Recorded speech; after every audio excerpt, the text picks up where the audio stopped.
confident that together we can keep moving forward and make more very good decisions. So hopefully everyone can see my screen.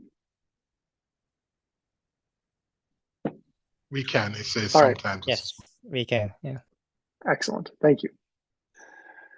Sometimes it's the smallest decisions that can change our lives forever. So a show of hands, how many people have made large decisions in their life and have reflected on them and thought, wow, you know, next time round, I think I might be able to do something a little bit differently to make it a little bit better. Hopefully tonight's presentation will help give you some tools and some tips on common pitfalls so that you can be more aware of how you might address big decisions in the future. So specifically, we're going to be talking about decisions that take more than 5 minutes or engage more than just yourself in coming up with what the answer will be that we're going to move forward with. So a little bit about me. I'm a project manager. I'm an aeronautical engineer. I'm an accountant. I really am fascinated by everything. When I graduated from high school, I can openly say that I felt that the soft skills were a complete waste of time and that the answer to all of life's problems were the hard skills. And I can now say that fast forward many years, I'm not going to disclose exactly how many, but I now believe that soft skills are just as important as the hard skills. Without the soft skills, we will not be able to succeed in getting people to buy in and move forward. So I have very much become a fan of helping people understand how to work with other people, how to be fair and understanding and emotionally intelligent so that we can get the best out of everyone. Because really, to me, society, if we want to do the best for society, it's all about how we can get society engaged, right? The more people who are engaged in solving the problem and actively working towards solving the problem and working together, the more likely we will succeed as a society. So, jumping right in, if you think of a decision-making spectrum, on one side, you might have a dictator. Okay, and if we look at the other extreme, you'll typically have an idea that, oh, well, you know, we really need everyone to buy into this decision. We really need 100% agreement that this is the right way forward. But of course, it is a spectrum, right? So we have things like the majority rules, okay, where in order to keep things moving quickly, we say, yeah, we're going to take the temperature and whatever half of the people or more agree, then that's where we're going to go. And we live in a democracy. This is exactly how our democracy works, right? But we also have things like the consultative or informed dictatorship. This is personally how I like things to run from the standpoint of I feel it's that balance of making sure that the dictator is getting the input they need in order to have enough information to hopefully make a good decision, but not necessarily always trying to get everybody to agree and push forward or collude or persuade or potentially hold up the method of or the group from moving forward. Commonly held wisdom is that moving from left to right, we have more time being taken, okay, to make decisions, although I don't necessarily agree that is always the case. Okay, sometimes we see groups come to very quick agreement, not necessarily the right agreement. Sometimes we see dictators take a very long time or never make a decision because they're worried about being wrong, right? And then of course the question is, how does buy-in fit in all of this? Because buy-in, no matter what type of decision-making process we're using, is critical in order for us to be successful, right? We need the group to buy in. And studies have shown that even though not everybody may agree that that is the best answer, if we can get buy-in from everybody, we can still move forward in a functional and useful way, and people can feel that it was a fair process in which the decision was made. And if you just look at our judicial system, this is sort of what our judicial system is trying to accomplish, okay? Now, before we get too far into the weeds, there is one topic that I'm very passionate and want everybody to think about, and that's this concept of efficiency and effectiveness. Okay, we tend to spend a lot of time worried about efficiency, but efficiency is a secondary metric, right? as the picture shows, we're very efficiently moving water around, but it's not very effective. It doesn't matter how efficient we are if we aren't effective. And we always love our 2x2 graphs. So if we start here, we want to get to the efficient and effective side of the world, right? Or, be efficient and effective. Okay. But the reality is that often we go through the stage of perhaps increase effectiveness, but at the cost of efficiency, right? We can increase effectiveness by throwing more resources at it, the problem temporarily, but that's not a sustainable solution. So again, we may go there, but we're trying to get to the high performance side. And definitely we want to avoid the useless, high efficiency, but ineffective point, right? So always when we're thinking about, how do we grow, how do we develop, we always want to make sure that we're focused on effectiveness first, and then we can worry about how to make it more efficient. Because if it's not effective, it doesn't matter how efficient it is. All right, so I like to have interactive presentations because I think it's important for the audience to be engaged. So I have a little bit of a clip here from a television show called Brain Games, okay? And it's a bit of a test. So I need you to pay attention and see if you can come up with the right answer, okay? And we tested the video earlier, so hopefully this will play without any problems. Pay attention. This is a test. Try to count the number of footballs, like this one, as they fly across the screen. You have 10 seconds. Ready? Go.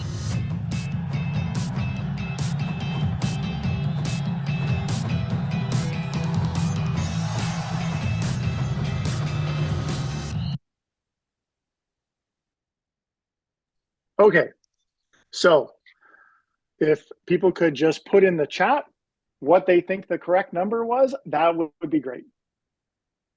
I don't know how to get the chat up when I'm presenting. Oh, here we go. Okay.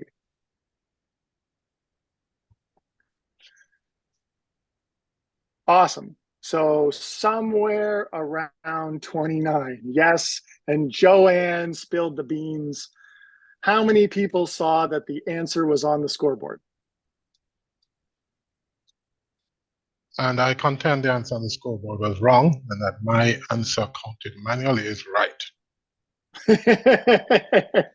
You may be correct. I haven't counted myself. But the point I want to draw your attention to here is a concept called inattentional blindness, right? And the idea is that we're so busy focusing on the problem that we believe is at hand that we completely miss other answers that may be in the environment, but we don't see them because we're so focused, right? And this is because we're, as a species, we're very good at taking the minuscule amount of energy that our brain runs on and focusing it down to look at a problem in detail. But because our brain is so limited in capacity, when we do that by ignoring everything else, okay? So this is something that we're going to see as we go throughout this presentation. And, it's very important to be aware of that we effectively have a spotlight and we can choose to focus that spotlight on different things. And if we don't move that spotlight around, we won't get a feel for the environment. Okay?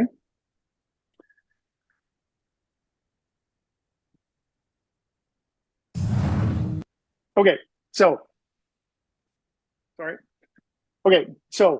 the next point I'd like to make is that when we look at things, we often look at them from a particular perspective.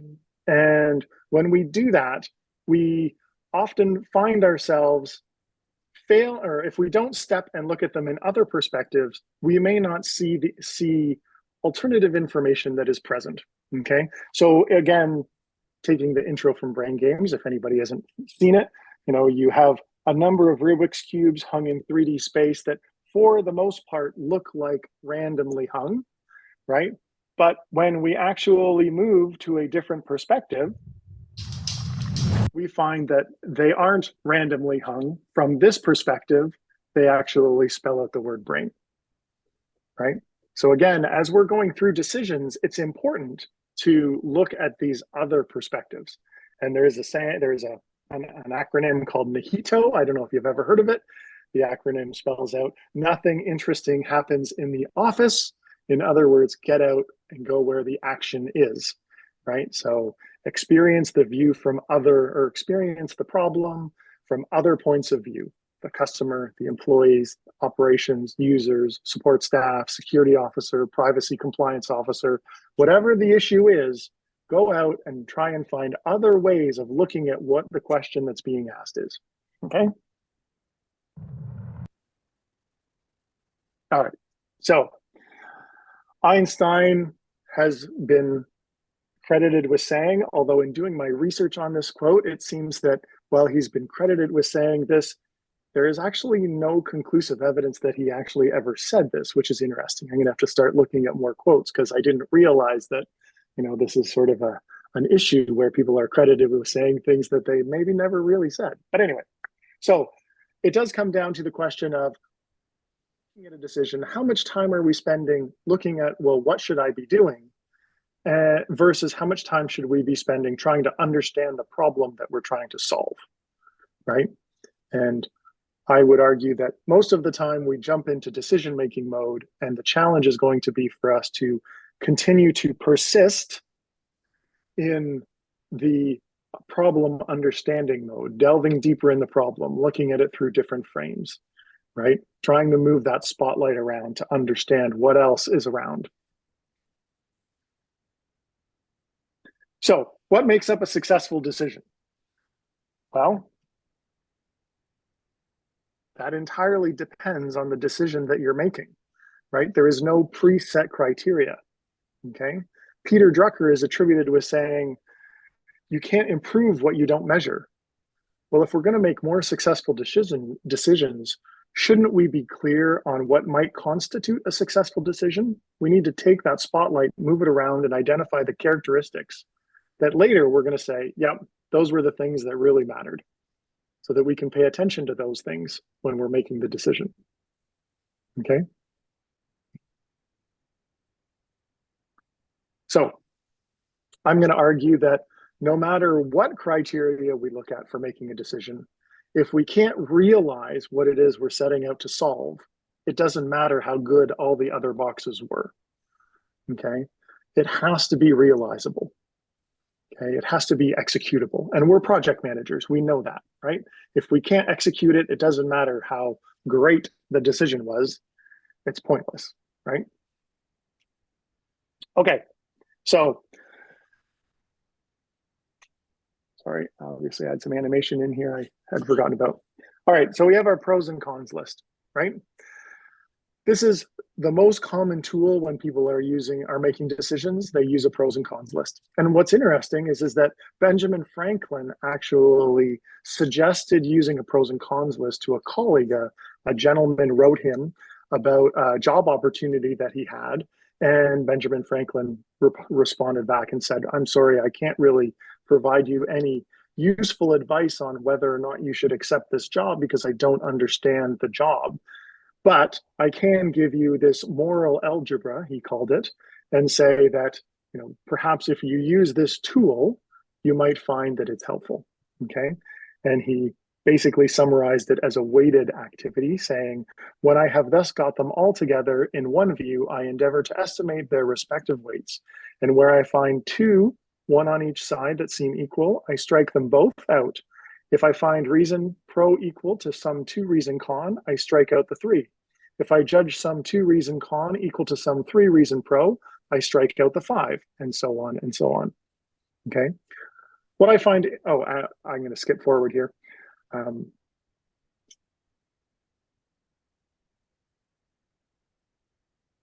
if after a day or two further consideration, nothing new that is of importance occurs on either side, I come to a determination accordingly, okay? Now, what I find interesting about that quote is that there is a time factor, right? He's saying, take some time, step back, and think about what's going on, okay? Rush decisions usually are not the best decisions, and we're gonna talk more about that, okay? But what is interesting about this is that it is a process, right? there are many processes for making decisions, and I'm going to touch on a couple of others, but it is a process. And research has shown that just by using a process, you can improve your decision-making outcomes by a factor of 6. Okay, so when you have to make big decisions, don't wing it. Use a process. Okay, and decision-making isn't an event, it is a process. Okay. All right, so let's do a little exercise. So I need you to grab a pen and paper. Okay. I'll give everyone a minute.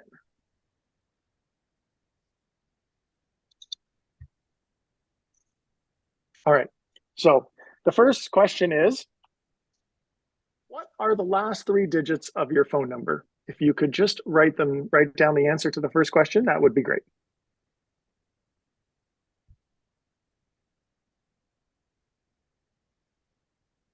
Okay, and the second question is, how many years ago did the Chinese start building the Great Wall of China? If you could write that down.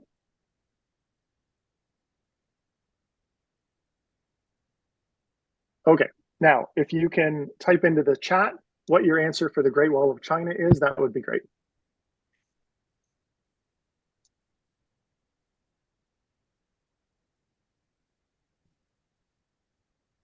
Many.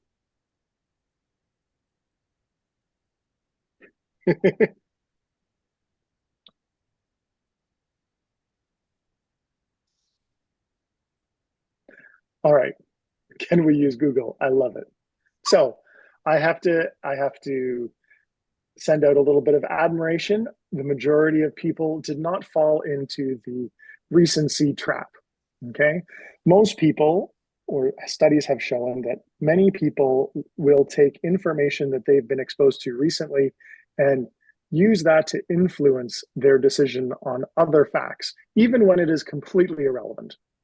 Okay, so often what we find when we ask these types of questions is that because a 3-digit number was used in the first question, many people will then assume that, oh, well, when I'm asked for a different number, it must be around a 3-digit number, sometimes being strongly influenced by the value of that 3-digit number.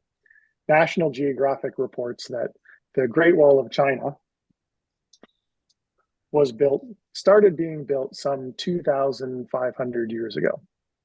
So a 3-digit number definitely isn't going to cut it.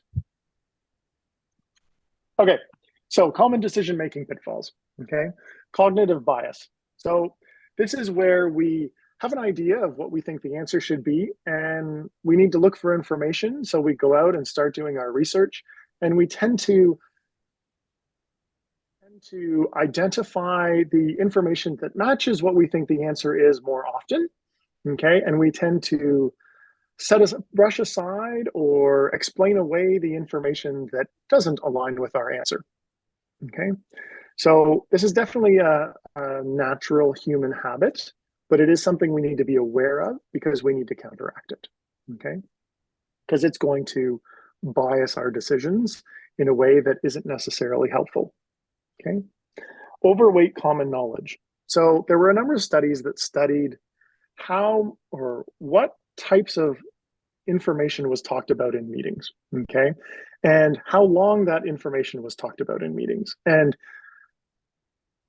topics where all of the group were aware of the issue or the problem or the item being discussed tended to be talked about more than situations or topics where there was little widespread understanding of the topic, which sort of makes sense because when you're talking about something that not everybody understands, it's very difficult for everybody to contribute. But when you're talking about something that everybody knows fairly well, it's more easily, everybody contributes more easily. So you end up talking about it for longer.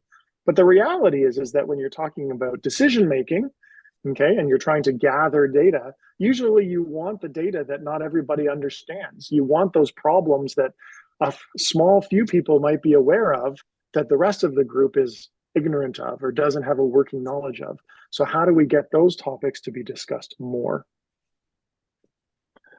We, of course, have hubris and ego, okay, which hopefully most people are aware of hubris and ego, understanding that People have the desire to be seen in a positive light and do grandiose things in many cases. In fact, I read a article recently that there is an arts group in Toronto that is going to be folding after being around for decades because they took on a very ambitious project, which has now gone sideways and has now compromised the entire organization. So hubris and ego is a real issue that we need to reconcile and we need to wrestle with. Okay. Sunk cost. Sunk cost is an interesting challenge. Sunk cost often causes us to worry about, how much we put into it. When you think of a company, a CEO who buys another company, very rarely will the person who triggered the acquisition to be the same person who admits that, okay, that underperforming company should be divested. And there's an interesting story with Intel where Intel in the 60s and 70s was a memory manufacturer. They made computer memory, okay? And the Japanese started getting involved in the 80s making computer memory, and they were actually producing higher quality product at a lower price. And the CEO and chairman of the board, Andy Grove and Gordon Moore, were chatting, trying, wrestling with what to do. And they had been, wrestling for months with what to do. And one of the challenges is that Intel was memory. Memory was Intel. This is their business. This is who they were, right? And at one point, Andy said to Gordon Moore, well, Ford fired us tomorrow and they brought in a new CEO. What do we think that new CEO would do? And Gordon Moore immediately replied, well, they'd get rid of the memory business. And he said, well, if that's what they're going to do, why don't we walk out the door, come back and do it ourselves? And that's what they did. And they decided to exit the memory business and focus on processors. And it was a very, very good decision for them. Okay. We have the recency effect, which all of you helped disprove in the previous example, but it is a concern that we need to pay attention to. Okay. And we have anchoring and framing, right? It's amazing how just by how we articulate the question changes how we think about the question and what answers we would consider. Okay. How we feel about the question. So we do have to be careful, not only in how we articulate the question so that we can work towards a more appropriate outcome, but we also have to be careful when we are listening to questions being posed by others to understand how that is biasing our answers, okay, and our positions. And finally, we have sham options. When we're making decisions, we always like to have options, and to choose from options, it makes us feel good, right? I heard an interesting story from a staffer at the White House that said, oh yeah, the president really who always makes the decision. There's no question about that. So whenever we go and present him with a decision to make, we always have to give them options. Now, many times we will give them options. Well, there's this issue in the Middle East with Gaza, and there are really three options, Mr. President. The first option is help them surrender. The second option is we could work with them to come to some sort of a unilateral agreement. And the third option is we could just trigger nuclear war, right? And of course, these are sham options, right? There really is only one real option that is going to be considered. So, don't fall for sham options. Is this the best we can do? If we couldn't do this option, would we really do the other options? Okay, and if the answer is no, then get them off the table. How are we doing for time? I don't have a timer. 7:30. Okay. All right. So, tips for fighting some of our challenges. Okay. So, seek out disconfirming information. Okay. Actually try and prove yourself wrong. Okay. Don't prove yourself right. Prove yourself wrong. Okay. Ask disconfirming questions. If you think of a lawyer or a recent grad from law school and he's going to join a law firm, maybe he did really well in his law school and he's being sought after multiple law firms and he's interested in understanding work-life balance. Well, if you say to the lawyers who are taking you out for dinner, oh, what's the work-life balance like? Well, of course they're going to say good, right? But if you're going to ask disconfirming questions, you need to get down into the details, right? So last week, how many days out of 5 days were you home by 6 o'clock? And how many hours did you put in after you got home? And what was the last movie you saw? What do you like to do when you're not working? And how much of you did you do that? How much did you do that last week? Okay. You're really trying to get down into the details to understand, okay, to see whether or not you can uncover something. And we really need to do that whenever we're trying to make decisions, okay? Get down into the details. We have contrarian analysis. We can always go and ask some experts, okay? I'm going to talk about base rates in a minute, but when we're talking with experts, we should actually focus on the past and the present, okay? Experts can provide lots of useful information in the form of base rates, in the form of how different factors affect those base rates, but they're terrible at providing oh, and there's the filler word, sorry. They're terrible about providing predictions, okay? So we should not look to experts to provide predictions. And of course, we can look at different frames. We should look at base rates, okay? Base rates are basically the idea that, well, what are the industry norms? What are the standards, okay? We can talk about multi-point estimates, right? If you're asking for, well, what is our revenue going to be next year? Well, don't just look for a 1-point answer, a single point answer. Look for a multi-point answer. Look for a range, okay? And drive your range based on factual information that you're getting from somewhere else, right? What was last year's revenue? How are our competitors doing? Okay, those types of things. And finally, and I'm going to talk a little bit about group dynamics, but a fantastic tool is for this to be the right answer, what would need to be true? Okay, and I'll talk a little bit more about that in a minute. All right, so when we're talking about decision making, we often fall into this idea that, well, in the beginning, we're going to try and broaden our options and consider more, and then over time, we're going to narrow those options and we're going to come to our decision. But often the group will get away from us, we'll spend a lot of time talking, and it looks something like this, where the options just keep exploding and we struggle to narrow the group back to a real decision. And then somebody says, well, we need a decision, so we're going to go this way. And of course, we don't have buy-in. We talked about buy-in back in the beginning, right? We don't have buy-in from everyone, so often that will get derailed or not proceed as fast as we want. Okay, so anything we can do to actually get the group on board with narrowing the number of decisions that are being considered and driving towards a single decision is going to be beneficial. All right, so I'm an aeronautical engineer. I like things from space. Many of you will remember the space shuttle accident in 1986. Okay, so what can we do to make better decisions? Okay, so set process expectations early on. Okay,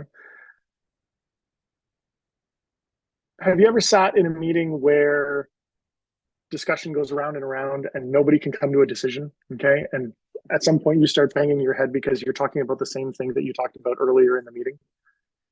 Often I find those types of meetings, we have a bunch of low-level staff and one senior leader. And what's happening is that the low-level staff are waiting for the senior leader to make the decision, and we have the senior leader who's waiting for the low-level staff to make the decision. Okay, it's not clear who's making the decision and how is that decision being made. One of the things that I've started doing is when I put together an agenda, I actually try and highlight what decisions I think need to be made in this meeting and who it is I think need to be making the decisions. Okay, and it's amazing how that works, because what happens is that when somebody's tapped to make a decision, if they really don't think they're the decision maker, they will put up their hand and say, I'm not equipped to make this decision, or I don't feel empowered to make this decision. But that's great because it stops conversation from going around and around in the meeting and wasting everybody's time.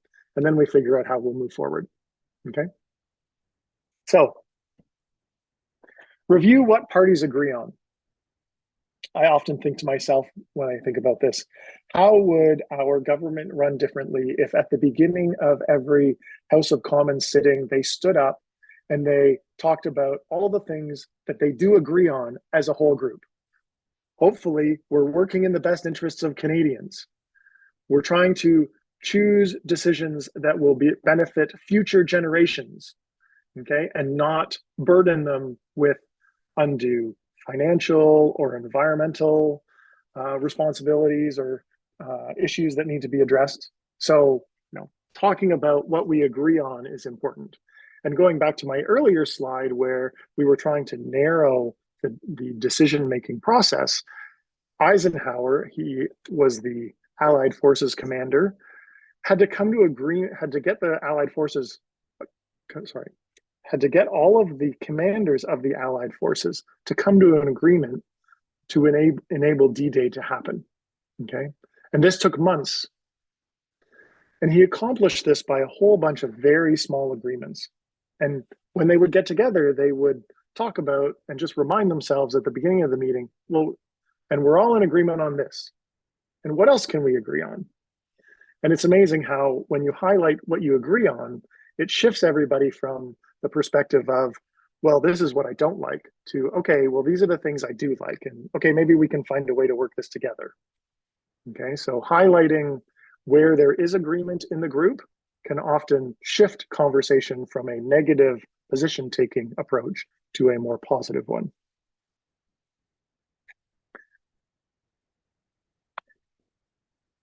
All right, eliminate deadwood. So as we broaden our number of decision-making options, we're always going to pick up some deadwood. Things that everybody agrees are not the answer. There's no point in spending time talking about, providing equal discussion time for everything. If everybody agrees this is not the answer, let's not spend one more minute talking about it, and let's spend time talking about the things that we think might be the answer. Speak now or forever hold your peace, okay? There's we want to promote vigorous debate in our meetings, and we want to get everything on the table, okay? And one of the challenges that we sometimes run into is that culture can play a huge impact on our decisions, okay? And if we have destructive traits in our culture, it can undermine some of our decisions. And I read one article that was talking about a gentleman who took over for an organization, and the organization had a bad habit of, they would make a decision, but not all the information would be shared, because people like to keep information close to their chest. And then they'd leave the meeting, and a few days later, people would start leaking the information they have and effectively undermine the decision, okay? And a new individual took over this organization and said, we're gonna stop this. We can't afford to continue down this path on this way. This aspect of our culture, we need to change. So going forward, all the information needs to be discussed at the meeting. And if there's any information that comes up afterwards, then sorry, you should have talked about it at the meeting. And lo and behold, a few weeks later, somebody did exactly, they fell into their old habits and they did exactly that. Decision was made at the meeting, and then a couple of days later, they started, oh yeah, but we didn't consider this, and we need to take into account that. And this, the individual who had taken over the leadership position, copied in everyone and said, nope, we made a decision on this and we're going forward, and you had that information and you should have provided it at the meeting. So even though this is a suboptimal decision based on your new information, we will now live with it. And that's the thing. When we're talking about culture, we need to shift the culture so that we get all of the facts on the table. Okay, we should all agree on the facts. Everybody's entitled to their opinion, but we should all be talking from one set of facts. So speak now or forever hold your peace. Be curious.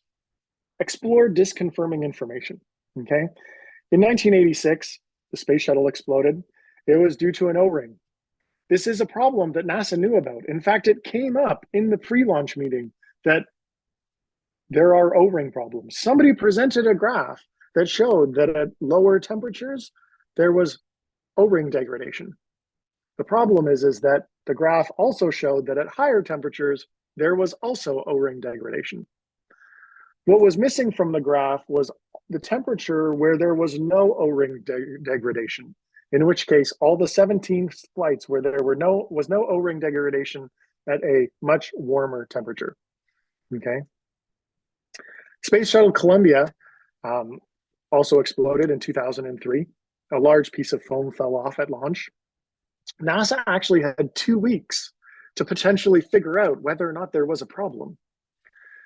There are lots of things they could have done, but because management started articulating to the press that there was no problem, it discouraged this natural scientific process in NASA. Okay, so some of the things they could have done, and some of the things that they had actually tried to do but were shut down, was take a spy satellite and take close-up pictures of the shuttle as it went by. Okay, there were 3 requests, but those requests were all discontinued by senior management. Never did they call the person asking for the requests to happen to say, okay, what are you thinking here? They also could have taken a sample wing, because of course they have many space shuttles and many extra parts, and they could have taken a foam piece and fired it from their turkey cannon, which is how they used to test bird impacts, at the shuttle wing. They didn't do this. Actually, they did do this. They did it after the shuttle blew up. And guess what? When they did it, they ended up with a hole this of a size you could fit a human head through. Okay, so they had lots of ways to find out that there was a problem long before the shuttle blew up. But the problem is that they didn't remain curious, right? They didn't continue to say, okay, guys, what else can we learn? How fast can we learn it? Which is a huge change from what happened when they had to abort the moon landing, right? Because of the problems with that particular space flight. All right. Tripwires. Has anybody ever heard of the myth or the folk tale of David Lee Roth, the lead singer of Van Halen? Yes, agility is so important. Thank you, Deborah. The lead singer of Van Halen losing his mind when he would go backstage and find brown M&Ms. Has anybody ever heard that story? So there is actually some context to this. So Van Halen was the first mega production. Okay, most of the time when there were singers that would go out on tour, they would have 3 tractor trailer loads of stage stuff. Okay, Van Halen had 9. And not only did they have 9 tractor trailer loads for production, they had multiple tractor trailer loads going to different facilities so that they could sing in one location and then very quickly travel to another location where they had already set up and sing in that location so that they could be setting up and tearing down with these other sets, okay? But the implication of this was that when they arrived on site, they didn't have time to do a top to bottom review of the set setup, right? They had to rely on the people who were local to be setting up the set. So David Lee Roth actually put in a tripwire, okay? In the middle of the set instructions, he said there are to be no brown M&Ms anywhere in the on the stage. Okay, so he requested there be M&Ms, but in the middle of the instructions, he had buried this line to say there are going to be no brown M&Ms. And that's effectively a tripwire, right? When he showed up, if there were brown M&Ms, it told him that the people hadn't bothered to go through it in detail on how to set up the set, which then caused him to have concerns about whether or not the set had been put together properly and whether or not there were safety issues, right? So tripwires are an interesting way that we can help safeguard some of our decisions. Contingency plans, right? Sometimes in groups, we struggle to make decisions. Well, what happens if we say, okay, we believe this is to be the case, but if this turns out not to be the case, then we will come back and talk about it again. Okay, if things change and this is no longer true, then we will reconvene and figure out whether or not this is the right decision or a different decision needs to be made. Embracing the power of and. This can also be referred to as multi-tracking, okay? And I know one of our presenters earlier talked about some issues with the supplier. So this story might relate in a way. So Steve Cole, the VP of R&D at Hope Lab, which is a not-for-profit that fights to improve kids' health by using technology, needed to select a partner to develop a major project. The typical thinking would be to put forward an RFP, invite the partners to present, or the prospective partners to present, visit their locations, on, and then choose a winner and go forward. Of course, there are many challenges with that. It's ripe for making a bad decision.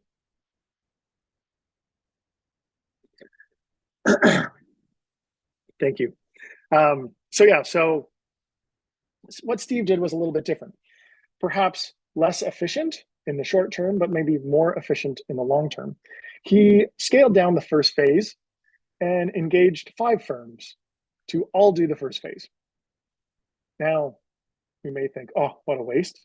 But not only does he get to understand how the different firms approach the work and how responsive they are and what their communication mechanism is and what their quality of work is, but he can also then take that information and see, oh, these people are approaching the problem completely differently.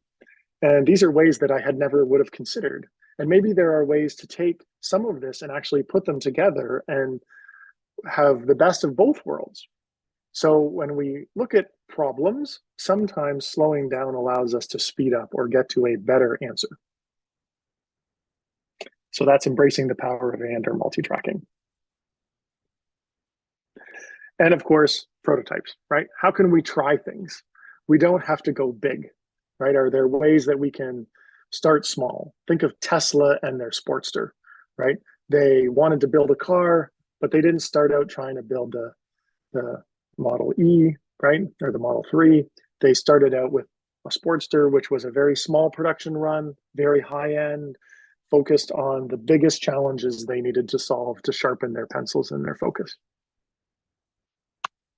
Okay, so we talked a little bit about culture. So it is important, if we want to make better decisions, to actually help our teams make better decisions by giving them practice.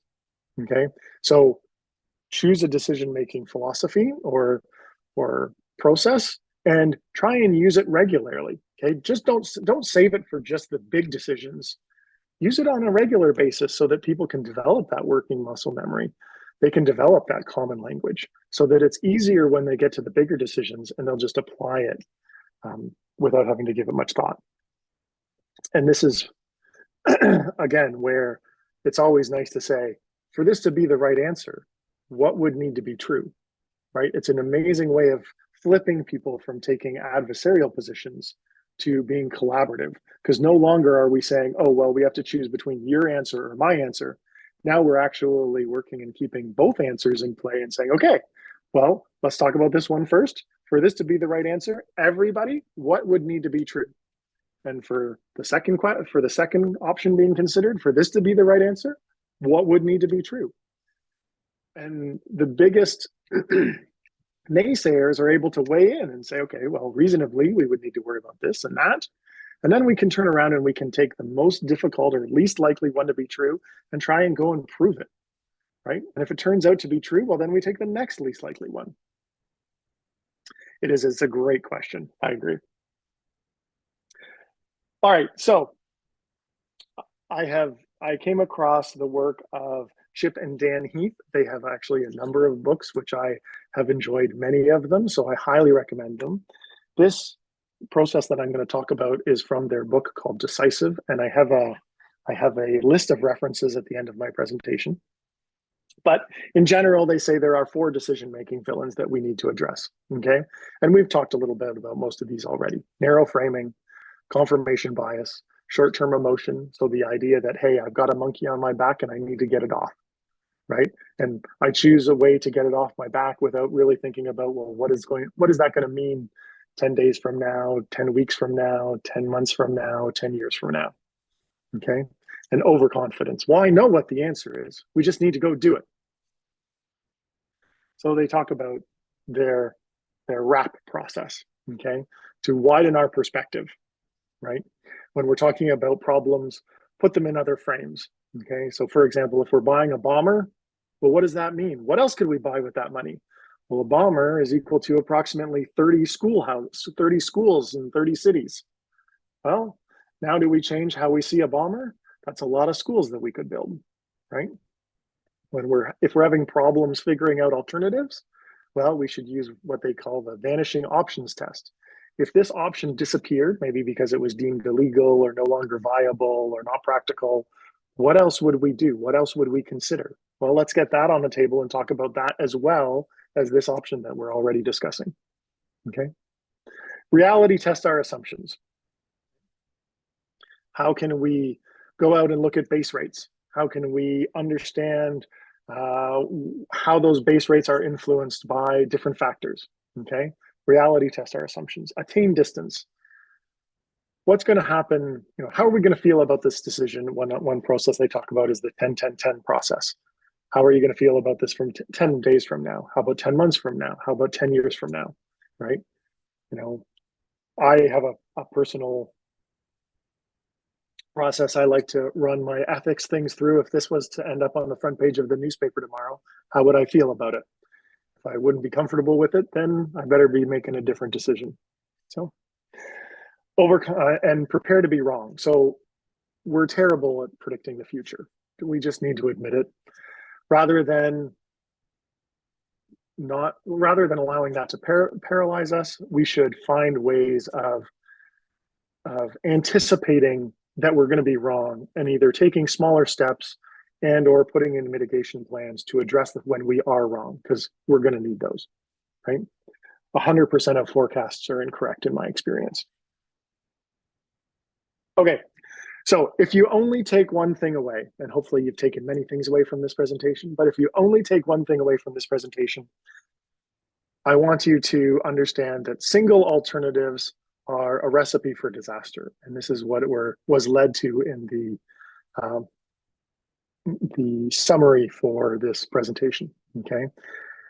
Research, so there was a privately held medium-sized technology firm in Germany that kept extremely detailed notes of all of their meetings. And researchers came across these notes years later, and said, wow, this is fantastic. We can now, with hindsight, go back and see which one of these decisions panned out and which one of them didn't. And they didn't just decide on their own. They actually engaged the company to come and say, hey, help us rank these decisions. Which ones were very good and which ones were, other steps, other categories.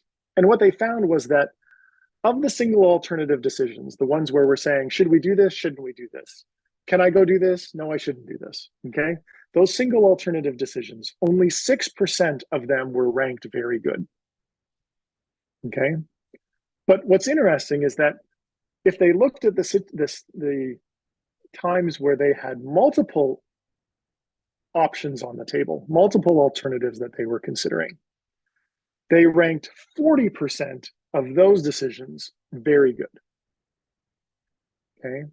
So what I want you to take from this is the next time somebody says to you, hey, I got this great idea, can we go do it? Or, hey, can we proceed with this? What I want you to hear is, it's a trap. I want you to ask the question, what else is it that we can consider? If we couldn't do this, what else would we consider doing? Okay? Not because we don't want to look at this alternative, but in order to make a good decision, we need multiple alternatives on the table. And I'm not talking 50 or 100. Even just adding one or two other alternatives will improve the quality of decision that you make. So this is a cheat sheet, which you can download. It summarizes much of the information I've talked about, okay? So if this is something which you're in the position where you're making decisions or you want a reminder of this, then you can download this. It will be in the presentation. I also have a separate image that you'll be able to download, okay? Here are some references that I think are great books, okay? I'm a huge fan of strategy. I'm a huge fan of how we make decisions. I'm a huge fan of how do we do organizational change? How does our mind work? And many of the content in this presentation, or almost all of the content in this presentation, has come from some of these different sources. And if you scan the QR code, it will take you to a website where you can download the presentation as well as the cheat sheet and provide me some feedback. Okay. So We're almost right on time. Thank you for being persistent and staying with me through the conversation or through the presentation. And in an effort to keep moving forward, I'm happy to answer any questions should we have time.